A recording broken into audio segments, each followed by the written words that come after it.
Thank you for your excellent talk this morning. And when you meditate in the meditation hall, do you even wish it was perfectly quiet? That is to say, no traffic noise? I didn't notice the traffic noise. I just meditate. Maybe I'm so used to it. I don't feel that the traffic noise, disturb me. And even if it has, maybe it's habitually happened in me that I allowed it to flow out from it comes in my left ears, it flows out from my right ears. It just come and gone. The traffic noise, the honking, honk, honk, honk, honk, honk, it just come in and gone. I habitually don't attach to this kind of traffic noise. But on the other hand, when I continue to ponder on it, if I am meditating here, or if I'm not meditating in here, if I'm just anywhere in the temple and somebody say, "You're a stupid guy," that noise attack me, I certainly may or may not respond. Why do you call me stupid? What happened? Who are you? I don't know you. I start to defend myself. I start to be, some people may be infuriated because somebody scolded you without reason. So it depends on what kind of consciousness arises that attach to it. If that noise consciousness is created because of the noise, even if I haven't got that consciousness created, even if I have, this is a honking, I'll just let it go because I don't attach to it. But you may attach to it. I don't like this noise. Can they build the meditation hall in a quieter place than this? It's the wrong design. It shouldn't be close to the road. It should be in the forest. You make all kinds of internal commentation. Everybody has an internal commentator since birth. You have been putting up that commentary with tainted eyeglasses. You look at things differently. So, you ask me, I said, I didn't realize that there's traffic noise.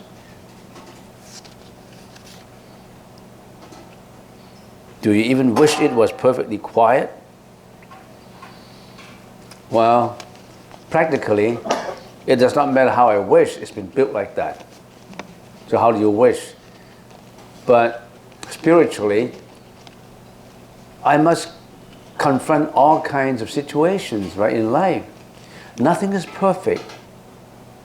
Life is imperfect. If you're looking for perfection in life, this is not the place for you. You should be born in a place where there's no imperfection. Life is imperfect. You're looking for perfection in an imperfect world. Nowhere you can find it. Even if it's quiet, say if you're put in the middle of a forest where there's nothing, not even a mosquito fly, nothing like that, you think you'll be quiet? You start to think that, this place is too quiet. I'm not used to this quiet too. And even if you say, I like the quiet too, and then suddenly a thought arises in you. Yesterday my wife said something that I don't like. There must be something that she was insinuating on. I don't like it. You start to recall from your past and put it on the present meditation stool, on the grass, and think about it. Where would I go after this meditation? Suddenly I have a feeling of anxiety. I have a feeling of depression. All these things swell up in you, even though you are in a quiet environment. You are in an absolutely quiet environment, but you are creating a lot of disturbances for yourself internally. It's the internal that counts, not the external. But most people are affected by externalities. They can't get away with externalities. And I have a student in Hong Kong. He took the 5 precepts 3 years ago. Abstain from killing, abstain from lying, abstain from sexual misconduct, abstain from stealing, abstain from intoxication. So the 5 precepts. And lately, when I saw him, I said, somehow I felt that he was sitting just in front of me drinking tea, and I felt that his energy was not that good. Sometimes it's just as intuition. I don't know if you call it an aura or not. I just feel that his energy was not that good. His brightness was a little bit gone, and not as comparable as before. And then later I find out that he had been to casinos because he used to like gambling. And then we said, why do you go to the casino now? You have taken the 5 precepts. You should be abstained from being greedy, you know. And why do you want to go to the casino? He said, no, I just go there to refresh myself. I just take a look. I never involved in gambling. Sometimes I just gamble 1 or 2 hands, and then I'm gone. So when he is subject to all these externalities, he would be polluted. And I know that, you know, in casino, it's not just the gambling.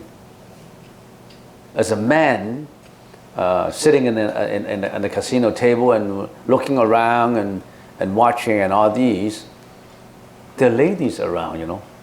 And these ladies are coming out to I don't know what these ladies are doing.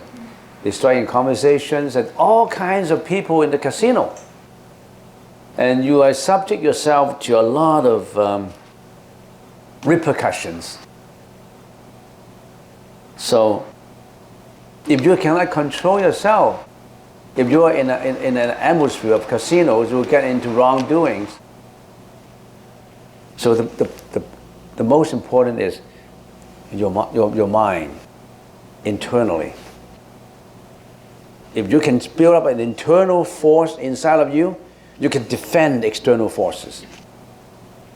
Build up your own fortress. Build up your own fortress. You have a moat surrounding your fortress. It's called a moat, you know, a moat surrounding your fortress with a wide span of water. All these enemies, they're coming to attack you. They first have to cross the river. Then you realize these are enemies. All right, that's the first question. Second question, Venerable, earlier you mentioned that when a person passes away, the heat of the body and the consciousness have already leave together. My mother died in home care, care home. The care home said that we had to remove the body within 6 hours. When the funeral home personnel then removed my mother's body, her body was still warm. Would she suffer when her body was put in the fridge at the funeral home? The nurse declared my mother was dead. There was really a problem in how people treat the person who passed away, and how the sutras and how the sutras said about people passing away. Really, if someone passes away, they have to put them in a mort right away. If it is later than a number of hours, later than 3-4 hours, when they pack up the body, then maybe blood or liquid will be coming out from the body that it was difficult to pack. So hospital personnel like to pack up the body almost like as soon as possible, but not 8 hours, 7 hours or 10 hours. But then the sutras said that the body still have feelings. But if you move the body around, the body may suffer. So in sometimes in Hong Kong, in the Buddhist hospital, the Buddhist hospital have a special room for those who like to chant, or to perform immediately passing away procedures to help the dying person to be reborn in the Pure Land. They have special arrangement. But in Canada, it was like as soon as possible it was packed and put under in the basement, in the fridge. You call it the fridge, yeah. So it really may affect the person. But some people passed away, their alive consciousness almost like leave the body, some simultaneously, some maybe 1 hour, immediately 1 hour later, or 2 hours, 3 hours. And usually, after 8 hours, most cases, they are gone from the body. So within 8 hours, that's the reason why we have to do our chanting to make sure that the dying person, the person who died, would not attach to worldly affairs. Otherwise, usually if a patient was dying, and if he or she is still attached to something that he or she hasn't resolved, he will be choking for a long time, and he couldn't breathe his last breath. Some people could be like that with oxygen for months, weeks, and it was really a suffering. And that's karma. So if someone passed away really fast and without suffering, that was like a blessing. We've seen people in the hospital who have been bedridden for years, like a vegetation. The nurse just flip to one side in order that his back will not rot. Flip to one side, and then after 3-4 hours, flip to the other side. And every day was just a liquid dripping. And that's breakfast. Breakfast is liquid, dinner is liquid, lunch is liquid in a hospital bed. You don't think life is a suffering? Why don't you visit hospitals, nursing homes, orphanages, hospital care, section? The world is full of suffering. And there's no denying about it. But should we be pessimistic about it? Negative about it? No. The Buddha said, it is because we understand suffering that we want to be more positive in getting out from suffering. More optimistic in getting out from suffering. You have to practice how to get out from suffering. Not just mourning on it, just not waiting for the last breath the last breath to go. Don't wait. It's already late enough. You don't know what's going to happen tomorrow. You have a body that you can learn to go to the nirvanic state. You have a body that can learn the Buddha's way to be enlightened, to get out of samsara. Why don't you use this body to do that? If you use your body to do something else, you're wasting your time. You use your body for fame, reputation, and money, and sexual misconduct, and gambling, and drinking, and all that. We are misusing our body. We've been given a good body, a normal body. You should value it. Don't wait for the body to go wrong. Then you say, oh, I'm suffering from a disease. Now I know that I should do this and do that. It's too late. You can't even talk. Am I scaring you? No. It's a fact. There are ways to get away from suffering, according to the Buddha's teaching. Many, many ways. You have to save yourself. You created your own destiny. You are the God inside of you. You are God. Buddha is pointing out that you are God. And that God in you can be turned into complete awakening. Given that you have that God in you, you don't have to look for God. The God is inside every one of us. You have been misusing your God and turn your God into a demon. Turn your demon into God. Buddha cannot turn your demon into God. If God is so godlike that he can turn your demon into God, he already have done so. Why did he have to waste time in talking about all these sutras? because you have to go the way how to turn your God, how to turn your demon into God. Nobody else can. You yourself can. But we've been so lazy. We just wait and wait and wait till the last breath comes. And there was a lady who was on his last breath, and she couldn't pass away, choking for days, for weeks. And there was a monk who came up to her ear and said, relax, don't hang on to anything, just let go. Let go of that body. Let go of everything that you worry about. Let go of your estates. Let go of your money. Let go of your family. Even your family should be let go. Don't attach to it anymore. And keep on chanting and chanting. And then the next day, the hospital told the monk that the lady is gone. And later, his family members find out more why mom was still choking for many, many months.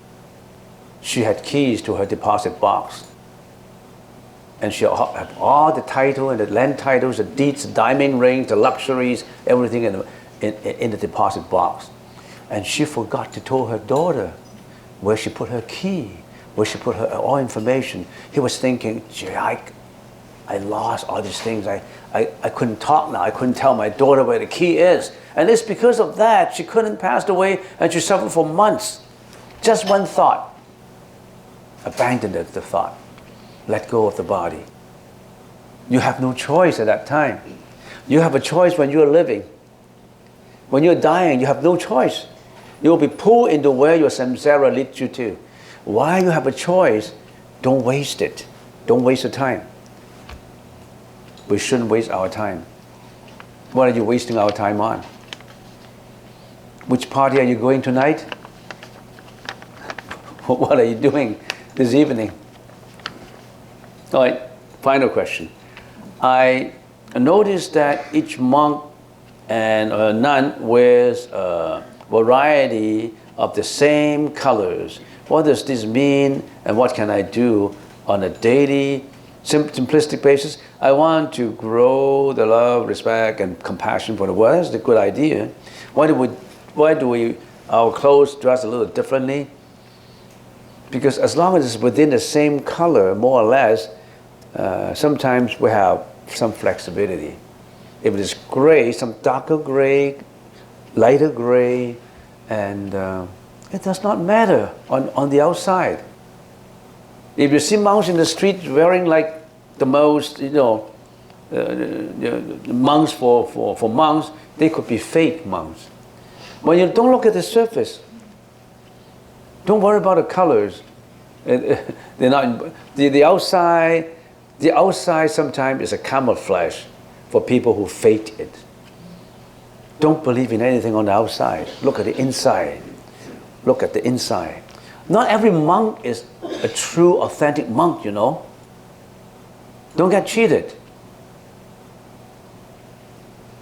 If a monk is holding a bowl and asking for money, no, don't give any money out. That's not. We don't beg for money. Even in Thailand, they're not begging for money. They're begging for food. If you want to lead a monastic life, first of all, you have to come to a monastery, come to a temple, to be, we call it the pure layman or laywoman, because she is striving to learn to be pure.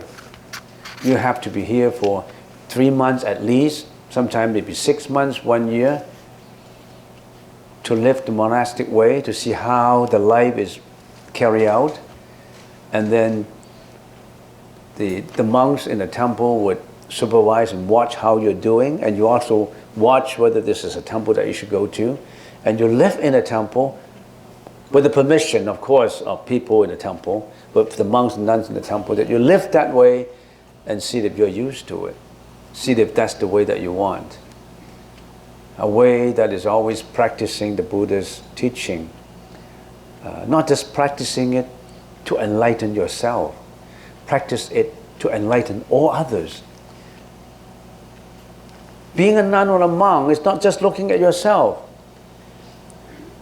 Because you have to make the 4 vows. Vows. V-O-W-S, vows. Sentient beings are countless, but we vow to enlighten them. The Buddha's methods to get enlightened is so multifaceted, but we vow to learn them. Mental afflictions are immeasurable, but we vow to eliminate them. Not just for you, for all sentient beings. So it's a mass giving. It's a mass compassion. Not just giving to yourself. Of course, you have to compassionate to yourself too. You have to compassionate to all others.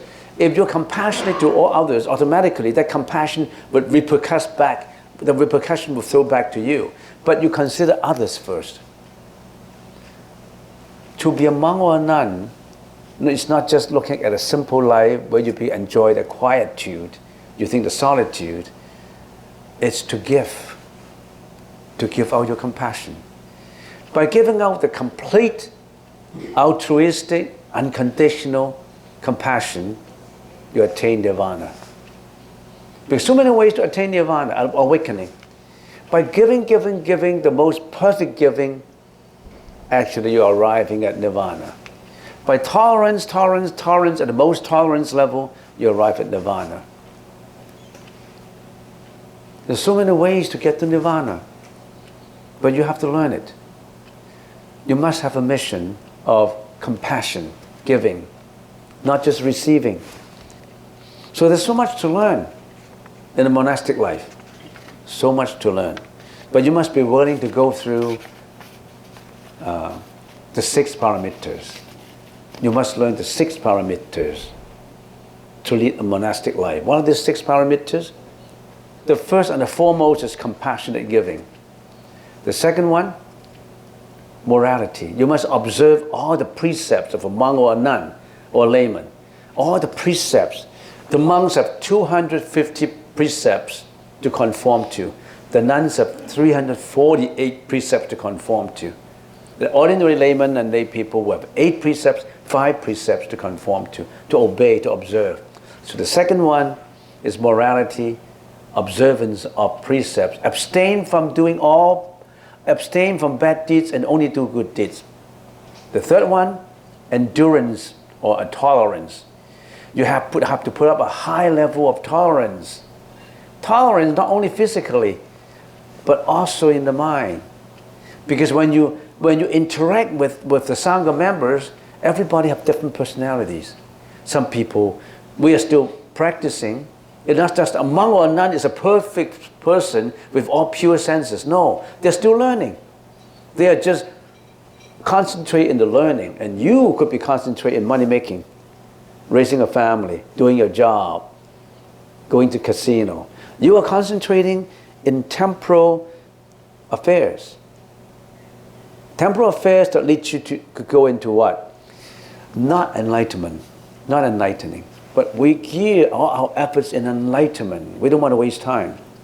We gear all our efforts in enlightenment. And fortunately, we have been given the means to do it because people donate to us. There are people who like to donate to people who concentrate in monastic life.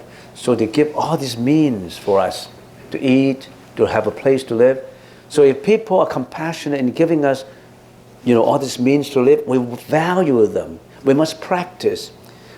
More than just practice, we have to learn how to give it out. Every lunch we are receiving, we contemplate 5 contemplations as in there. How to be better, how to do a better job. So there is compassionate giving, observations of Vinayas or the precepts. 3rd, endurances. 4th, diligence. A monk or a nun is a hard worker.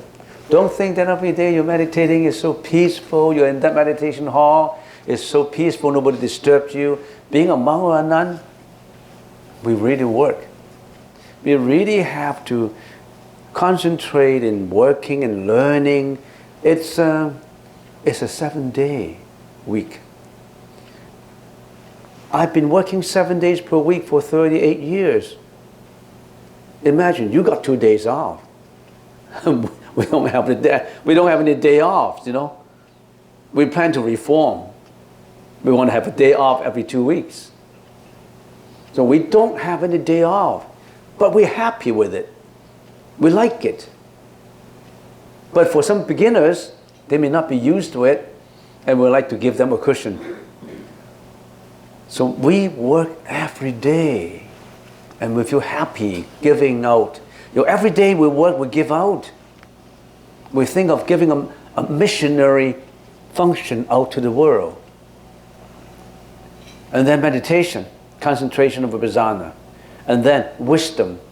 We are building our wisdom to get to that nirvanic state, that Buddhahood, that anuttara samya sambuddhi, that suchness, trueness. We don't know what it is, but it's awakening. There's so many terms for it. There's so many terms for it. We just call it spirituality or awakening. So there's so many things to learn, but you're not learning temporal affairs anymore. Not on how to get a dating, how to get married, how to give birth to babies, how to look after the babies, how to be a nanny, how to be a good worker, how to make more money, how to get involved in business, how to think and grow rich. You that book, you know that book? Think and Grow Rich. How to do that. We're not doing that anymore. We want to think and grow rich on spirituality and expound this method, what the Buddha taught about, to the whole world. We have a mission to give. If you really have that mission in mind, our group is a group that you should join. Not a group of making money. So you want to register as a nun or a monk? Well, we have a person in here who would like to get your name down. So you can start to be a pure lady first in here. You want to be a pure lady? There's so many rules in here to be a pure lady.